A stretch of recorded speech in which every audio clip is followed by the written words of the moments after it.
Olá, minha gente, muito boa tarde a todas, a todos, boa noite ou bom dia para quem nos verá em horários diferentes. Como nós fazemos todas as quartas-feiras, nós estamos iniciando aqui a nossa conversa semanal sobre os principais fatos e assuntos que são destaque na nossa realidade política, econômica e social.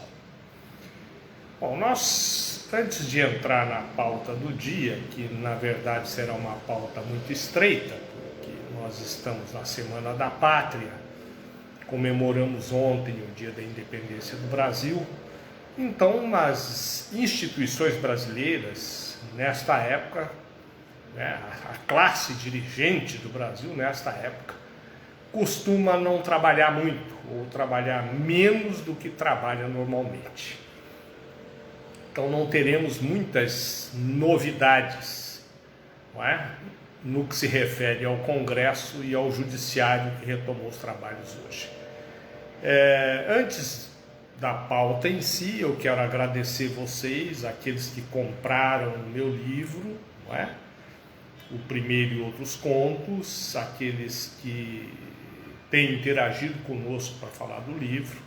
Então eu agradeço muito e fico muito feliz e espero realmente o retorno dos leitores para que a gente tenha uma ideia daquilo, da percepção que as pessoas têm a respeito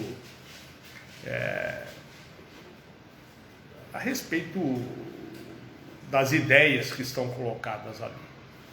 Bom, hoje nós trouxemos um único assunto, que é a questão das manifestações, né, convocadas pelo atual presidente da República e que ocorreram no dia de ontem em algumas cidades do Brasil, né? Ocorreram também manifestações da oposição, né, principalmente do pessoal do Grito dos Excluídos, né, que também ocuparam várias cidades. Como vocês já perceberam, eu estou aqui meio de férias, né? Então o pessoal está circulando aqui em volta de mim e isso vai ser normal. Bom, o que nós vamos falar do assunto? Nós precisamos entender o contexto desse acontecimento, porque não é um acontecimento isolado, não é?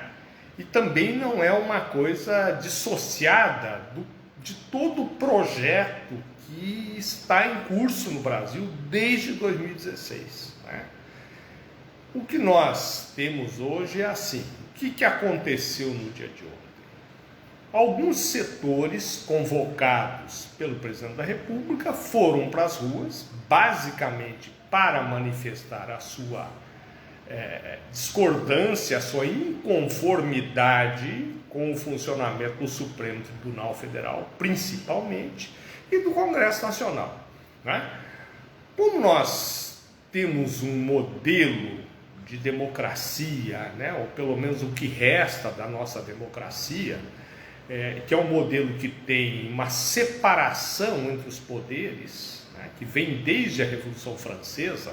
Então nós temos o poder judiciário, o poder legislativo e o poder executivo. O que nós estamos vendo é que o chefe do poder executivo convocou os seus apoiadores para afrontar especialmente o Supremo Tribunal Federal, que é a corte máxima da justiça brasileira. Então isso é uma afronta a um outro poder da República, né? O presidente da República, ele realmente tem ascensão sobre o executivo, né? No legislativo é um poder independente e no judiciário também. Especialmente, o próprio presidente da República fez algumas ofensas a alguns ministros do Supremo Tribunal Federal, especialmente ao ministro Alexandre Moraes. Bom, o que nós podemos dizer disso?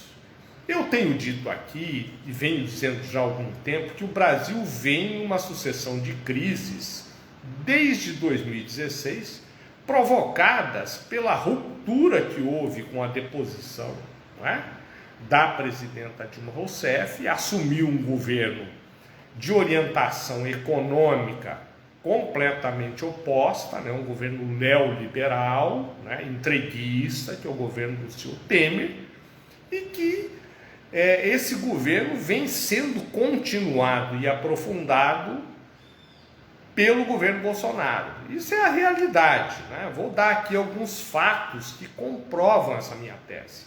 Por que nós afirmamos isso? Porque qual foi a primeira medida do governo Temer logo após ter assumido a presidência da República? Ele e o Congresso Nacional mudaram o regime de administração do pré-sal. Antes, a Petrobras tinha o monopólio da administração dos recursos do pré-sal, que são recursos muito importantes, são as maiores reservas de petróleo, né, da América do Sul, e eles passaram isso para as empresas particulares. A Petrobras deixou de ter obrigatoriamente uma parte disso. Essa foi a primeira medida. A segunda medida foi a aprovação da emenda constitucional número 95, que congelou os gastos públicos para todas as atividades do Estado brasileiro, exceto para o pagamento de juros e do chamado serviço da dívida. Então, tirou-se dinheiro daqueles serviços que o Estado brasileiro banca, ciência e tecnologia, educação, saúde, segurança pública, não é? E simplesmente reduziu-se o investimento. Então, é parte de um projeto. Primeiro, quando eu digo que é um projeto neoliberal, quer dizer, que defende o Estado mínimo e que deixa que cada um se proteja como puder, eu estou dizendo isso, quer dizer, você tirou recursos e a população que se vire. E quando eu digo que é entreguista porque entregou as reservas de pré-sal. Então são fatos, né? E isso vem no contexto, né, vem sendo praticado pelo governo Bolsonaro. Como é um governo fraco, que não tem base de apoio, ele tem lá 20, 25% de apoio da população, né? Mas o que é muito pouco, para se ter uma ideia do que isso representa, o presidente Lula deixou o governo com mais de 85% de aprovação. Então é um governo fraco, pouco aprovado, né? E que tem por isso mesmo que fazer as composições com o Congresso Nacional e com, mais do que com o Congresso Nacional, com os setores, né, com a chamada classe dirigente do Brasil, que é ela que manda no Congresso Nacional. Então nós vemos aí, vamos na sequência, entrega o pré-sal, faz a emenda 95, em seguida vem a reforma trabalhista, que retira os direitos dos trabalhadores e facilita a vida dos grandes grupos econômicos, né? Aumenta a lucratividade. Aí em seguida vem a reforma da Previdência, que continua tirando direitos dos aposentados, dos pensionistas, né? E reduzindo o dinheiro que antes ficava com as famílias e levando esse dinheiro para o mercado financeiro, que no mercado financeiro ninguém mexeu, né? Mais de 40% do orçamento da União continuam indo direto para o mercado financeiro. E aí vem nessa sequência, né? Reforma trabalhista, mas não é só a reforma trabalhista, vem as privatizações, que são grandes negócios em torno do patrimônio público. Então você tem aí os Correios, que estão ameaçados, a Eletrobras, mesmo no momento de crise que nós estamos vivendo, a crise hídrica, fala-se em privatizar a Petrobras. Além do que a Eletrobras, desculpe, a Petrobras, as refinarias já foram vendidas com os resultados que nós conhecemos aí, o aumento no preço dos combustíveis, do gás, né? Isso decorre da venda das refinarias e da desativação das refinarias da Petrobras. Esses dias venderam mais uma lá na região norte, lá em Manaus. Então isso é tudo parte de um contexto. E para sustentar isso, É claro que isso não gera satisfação na população, como a desvalorização do dólar, que ela facilitou muito a vida dos exportadores brasileiros, especialmente de alguns setores que são altamente beneficiados, foram altamente beneficiados por essa política econômica, né, que são setores do agronegócio exportador, da mineração, da indústria de armas, né, porque a liberação de armas criou um mercado enorme para a venda de armas aqui no Brasil, especialmente as armas importadas, né, e a grilagem de terras. Então você afrouxou a fiscalização ambiental e permitiu a legalização das terras griladas. Agora vem aí a ameaça da questão das terras indígenas, né, que estão ameaçadas pela mineração. Então isso tudo é um contexto, né, é feito num contexto para beneficiar aqueles setores da economia que sustentam o governo Bolsonaro. Então é por isso que ele faz esse movimento. Por quê? Porque ele sabe que se ele tiver que discutir essas questões que eu estou colocando aqui, fica difícil de explicar. Como que vai explicar a alta dos alimentos, a alta dos combustíveis, a alta do gás, né? As dificuldades da economia, o desemprego altíssimo, metade da população ameaçada pela insegurança alimentar. Então essas questões, né, esse atual governo não quer discutir. Porque se ele for discutir isso, é um desgaste atrás do outro, porque é difícil de explicar. Então o que se faz? Passa-se a discutir questões como a liberdade de expressão, a culpa é do Supremo Tribunal Federal. Agora eu queria saber qual é a liberdade que o Supremo Tribunal Federal tirou do povo brasileiro. Nenhuma. Alguém está impedido, tanto que eles foram para as ruas. Falaram que, aliás, fizeram até ataques à democracia, né? E alguns deles, que foram mais agressivos, que fizeram ameaças pessoais aos ministros do Supremo, à democracia, foram enquadrados na lei, o que é normal, né? Mas a maioria está aí, não houve nenhum problema, né? Então esse é o contexto que a gente tem, né? Aí eu vou ler aqui um comentário do Antônio, né? O Antônio de Paula, que ele fala de Pádua, que o governo do Bozo é um continuismo muito pior do que o Temer. É verdade, porque é um governo neoliberal entreguista. A diferença é que o governo Temer era um governo que não tinha legitimidade, né? Que fez também as entregas, né? Toda a política ruim, mas era um governo que pelo menos não atritava as instituições. E o governo Bolsonaro, como ele não tem como discutir essas questões, ele parte para agressão, cria inimigos fictícios, né? Porque é claro que o Supremo não ameaça ninguém. O Congresso aprovou tudo o que ele pediu, né? Toda a política econômica, aliás, hoje a reação, né, do Congresso Nacional e até do próprio Supremo mostra que há um compromisso da classe dirigente do Brasil em torno do programa econômico que o governo Bolsonaro vem executando.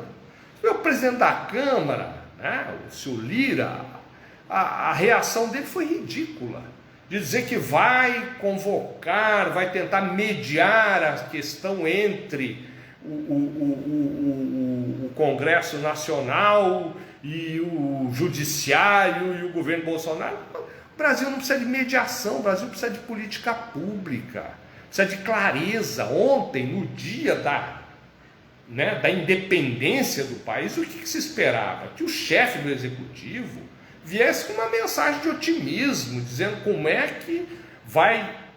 qual seria a política econômica adotada para gerar empregos, não é verdade? Para reduzir as desigualdades, porque na epidemia, não sei se vocês sabiam, mas o Brasil conseguiu, em plena epidemia, criar mais 40 bilionários. Isso está na revista Forbes. Então, enquanto o povo, o trabalhador, os pequenos e médios empresários, comerciantes, os microempresários, os microempreendedores, enquanto as pessoas que trabalham estão aí lutando com uma dificuldade enorme, funcionalismo público ameaçado, essa casta, né, dos muito ricos ficou mais rica, acumulou recursos. E é isso que eles não querem discutir, é isso que o Bolsonaro não quer discutir. E aí a reação do presidente da Câmara, do Arthur Lira, é ridícula. Como do presidente do Senado.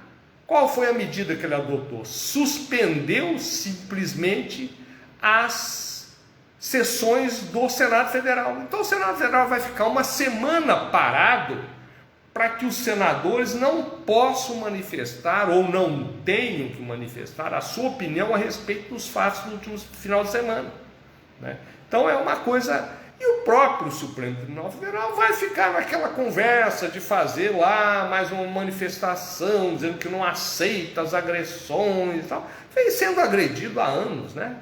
Desde que o Bolsonaro assumiu, não faz outra coisa, né? E aí está votando o Supremo atrasado, com uma lentidão enorme a questão do marco temporal das terras indígenas. Então esse é o Brasil, é o retrato do Brasil. Nós temos que compreender que isso acontece porque o contexto, o que está em jogo, é o contexto da economia. É para onde serão destinados os recursos públicos e qual será a organização da economia no sentido de defender as riquezas nacionais, o petróleo, a energia elétrica, né? De industrializar o país, né? de fazer de facilitar o acesso aos meios de produção, à terra para quem quer produzir, de garantir financiamento para a agricultura familiar, de preservar o meio ambiente, né, de garantir para o pessoal que está produzindo na agricultura a possibilidade de produzir alimentos de boa qualidade, com mínimo de agrotóxicos, né? Mas então é isso, quer dizer, esse discurso todo é para atender, né, aqueles 20%, que eu acho que não chega a 20%, que são apoiadores incondicionais do atual governo. Alguns por razões econômicas, né? Você pega o pessoal, parte do agronegócio exportador, da mineração que está lá, né, com a vida fácil nas terras indígenas, a mineração comum, a indústria de armas, esse pessoal por razões econômicas. E aí tem um grupo de pessoas na sociedade que são induzidos ao erro pela informação, né? Aquela ideia de que um governo militar vai resolver o problema, que vai moralizar, que isso é uma coisa que não tem base na realidade. Nós temos mais de 6 mil militares ocupando cargos nesse governo. E nada de graça não, tem gente ganhando lá mais de 250 mil reais por mês, somando-se a aposentadoria, que eles já têm, que é integral, e com a aposentadoria dos militares não se mexeu, como também não se mexeu dos altos cargos do judiciário. Então é essa a realidade. E aí alguns incautos, menos informados, acabam entrando nessa pilha de, né, pedir e tal, não sabem na realidade nem o que eles estão pedindo. Liberdade, claro, todos nós queremos, né? O Supremo Será que o Supremo é inimigo do Brasil? A última vez que mexeu no Supremo Tribunal Federal foi em 68, logo depois do AI-5, né? Na verdade foi em 69, que o AI-5 foi em dezembro de 68, que se caçou ministros, mesma coisa que está se propondo agora. Um ministro que não vota comigo, que eu não gosto dele, que pensa diferente, né? Eu tiro da Suprema Corte, porque aí todo mundo reza na minha cartilha. Isso é ditadura. É isso que está se tentando no Brasil. Então, quando eu digo que nós estamos numa sequência de crises, nós já vimos numa crise econômica, né, que piorou em 2016, aí veio a crise sanitária, aí nós temos uma crise social gravíssima, com desemprego altíssimo, nós temos metade da população atormentada pela insegurança alimentar. E agora, eu disse isso nas nossas últimas conversas, eu tenho dito que nós temos uma crise política. Está aí a crise política. E não é só política, é institucional, porque vai ficar essa briga. Então veja bem, no dia da independência do Brasil, ao invés de se sentar para falar de programas, de propostas para pacificar o país, para estimular as pessoas, para gerar bem-estar social, nós fomos lá para uma briga, para um entreveiro que não deu nada, né? Porque também não prometeram o golpe, que iam fechar o Congresso, ele não tem força para fazer nada disso, ainda bem, que se tivesse faria, né? Eu vou aqui dar um abraço para o Sidney, que está com a gente, boa noite. Ninguém fala que vai ser votada a PEC 32, que está, a Arlane está dizendo aqui, Ariane, é o seguinte, isso aí é parte desse processo, entendeu? Essa PEC é uma PEC que destrói o funcionalismo público, e eles não querem discutir isso. Então, enquanto ficam falando em manifestação, em fechar o Supremo, não sei o que, ninguém está falando desta emenda que vai acabar com o funcionalismo público, que vai facilitar as negociatas com as terceirizações, que vai tirar a estabilidade do funcionalismo, que vai permitir o controle de cargos de confiança sem limite, né? Então tem tudo isso, é para desviar a atenção, né? E o Brasil vai entrar num momento muito, muito conturbado, porque isso vai continuar, essa crise vai permanecer, porque o governo Bolsonaro ele precisa desses atritos para não discutir as questões essenciais, né? Ele não pode discutir política econômica, ele não pode discutir meio ambiente, ele não pode discutir política de emprego, porque não tem, né? Porque tudo isso está indo de mal a pior. Inclusive o dólar nas alturas, inclusive o preço dos combustíveis nas alturas, né? Inclusive as questões da macroeconomia, né? A dívida aumentando, a dívida interna, né? A capacidade de investimento diminuindo. Então ele vai ter que fugir disso e tentar manter esses 20% de apoio para tentar disputar a eleição no ano que vem, com chance de ir para o segundo turno e depois de tentar novamente um golpe se ele perder a eleição. Provavelmente não terá maioria, porque não tem, 20% não elege ninguém, né? Mas aí você pode criar conturbar ainda mais o ambiente e tentar um golpe de Estado, que é o que realmente... E aí as instituições ficam... O grave é que a classe dirigente do Brasil, tanto no Congresso Nacional, como no próprio judiciário, ela fica vacilante. Por quê? Porque ela não quer as agressões do governo Bolsonaro, mas ela apoia a política econômica neoliberal entreguista que o Bolsonaro está aplicando, ele e o senhor Paulo Guedes. Então ela está de acordo. Por quê? Porque ela é parte desse processo, né? Essa classe dirigente do Brasil é parte dessa elite muito rica, multimilionária, que está se beneficiando com o atual modelo econômico, que eles não querem mudar isso. Falar em um governo nacionalista, que vai mexer na questão do petróleo, que vai industrializar o país, que vai tentar gerar empregos, distribuir renda principalmente, mexer na reforma tributária, fazer com que haja uma tributação mais justa no Brasil, mais igualitária, que reduza as desigualdades, isso não interessa. Então, como não interessa, eles vão ficar aí tentando achar alguém. Na verdade, o que essa classe dirigente do Brasil está buscando é alguém que faça o serviço sujo, tão sujo quanto o Bolsonaro está fazendo, mas que seja bonita e educada, não é? Que use bem os talheres, que trate todo mundo com... É a chamada terceira via, é isso que eles vão tentar. Talvez eles até rifem o Bolsonaro para tentar impor um candidato da terceira via. Aguardar para ver. O Sidney está dizendo aqui que é importante registrar o papel irresponsável, inconsequente e inoportuno das igrejas nesse processo político. Eu não posso generalizar, viu? Aliás, a realidade mostrou que a ampla maioria a Igreja Católica, né, se posicionou claramente contra esse movimento. E mesmo os evangélicos, a ampla maioria não apoiou, né? São pequenas, alguns setores que apoiaram, mas também que não... A realidade mostrou que eles são em grande número hoje, né? pelo menos 40% da população brasileira são de evangélicos, eles não foram para as ruas, porque em São Paulo tinha 100 mil pessoas, em Brasília talvez nem isso, então não é representativo, não teve 2 milhões de pessoas nas ruas e tal, porque se as igrejas estivessem mobilizadas, nós teríamos um número muito maior de pessoas.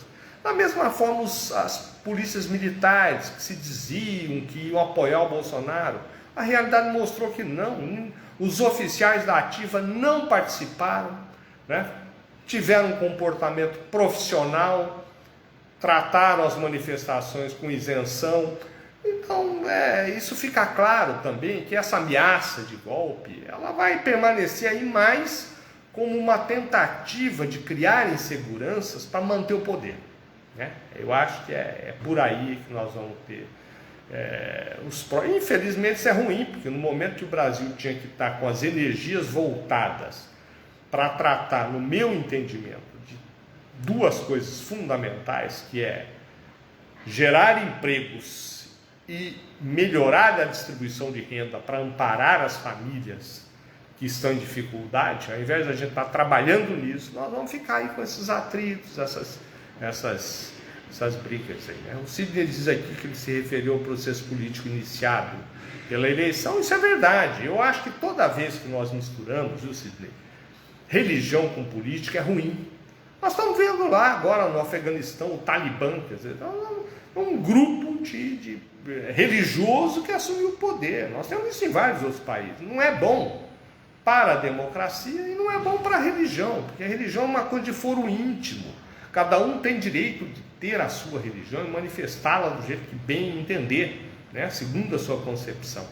Para isso, é ruim misturar religião com poder político. E no Brasil, infelizmente, alguns setores fizeram isso. Tanto que nós temos deputados lá defendendo o interesse de grupos religiosos dentro do Congresso Nacional. Isso é muito ruim.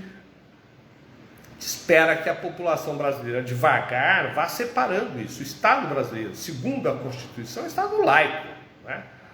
O Estado não tem religião e não pode assumir nenhuma religião. Ele tem que respeitar todas as religiões, né?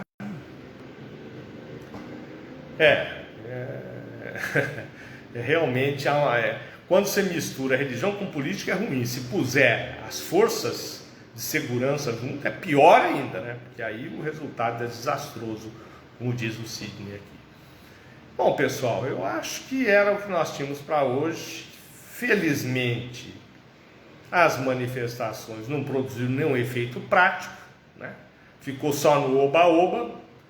A vida segue com todos os problemas, né? A partir da próxima segunda, porque essa semana praticamente as instituições brasileiras entraram de férias, né?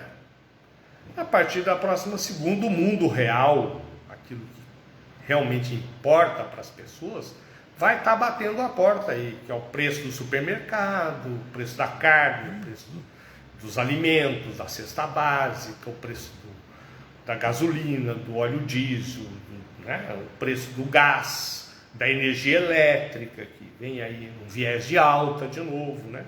E contra isso, inclusive, nós vemos alguns setores tentando se mobilizar, mas meio sem saber para que lado vão também, como os caminhoneiros, que eles têm toda a razão, eles estão pressionados por essa política econômica desastrosa de atrelar o preço dos combustíveis brasileiros ao dólar, né?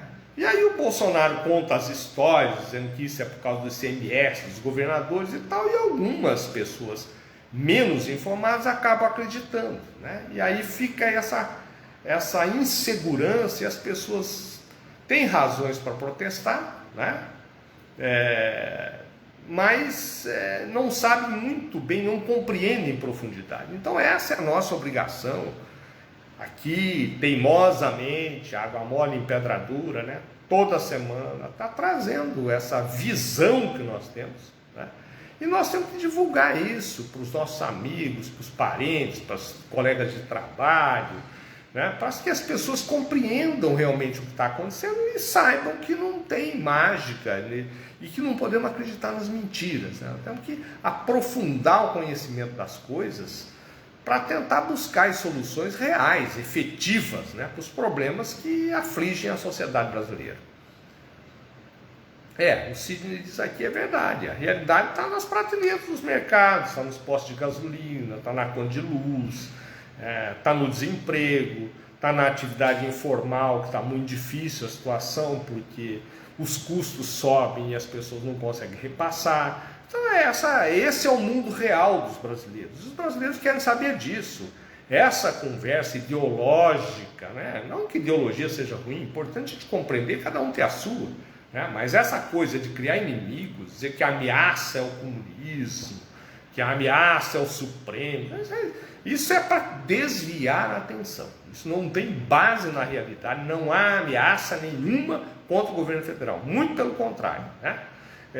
Nós temos um Congresso Nacional tão conservador quanto ele e tão vinculado quanto ele aos interesses do grande capital e, pior, aos interesses dos Estados Unidos, que estão aí, eles sim, tirando vantagem com a questão do pré-sal e com a questão de não deixar a nossa indústria se desenvolver, porque aí nós continuamos num país pobre, exportando produtos primários, né? Minérios e produtos agrícolas principalmente, para que eles continuem sendo uma sociedade rica e permaneçam nos explorando no mercado financeiro, especialmente nos fundos de investimento, que compram ações da nossa empresa, quando não compram a empresa inteira e levam o lucro do nosso trabalho duríssimo aqui, né? A poupança nacional que você faz, você paga mais caro nos produtos para que o dinheiro vá para o bolso dos grandes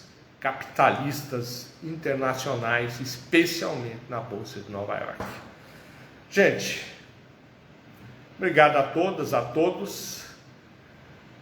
Na quarta a gente volta a conversar. Quero aqui de novo reforçar a minha gratidão àqueles que acreditaram e que estão lendo o nosso livro. E nós nos falamos na próxima quarta. Entraram mais 2 comentários. O Sidney já falou aqui, o Antônio de Pádua está dizendo que uma safra de grãos que faz inveja ao mundo e o nosso povo passando fome. É verdade, porque a questão do Brasil não é a metade da população não está ameaçada por falta de alimentos, está ameaçada porque não tem poder aquisitivo para consumir os alimentos. E nós temos que reforçar aqui, viu, Antônio, que 70% dos alimentos que nós produzimos, que nós consumimos no Brasil, são produtos da agricultura familiar, né? Então nós temos que separar as coisas, não podemos cair nessa ilusão de que o Brasil produz. Não, uma coisa é o agronegócio exportador, que vai produzir soja, cana, né? Milho, outros commodities, ditos commodities, e aquilo que a gente come no dia a dia mesmo, que é o arroz, feijão, batata, hortifruti, essa coisa do cotidiano, carne inclusive, leite, é produzido pelos agricultores da agricultura familiar. Certo, gente? Obrigado a todas, a todos, e nós voltamos na próxima quarta. Um grande abraço.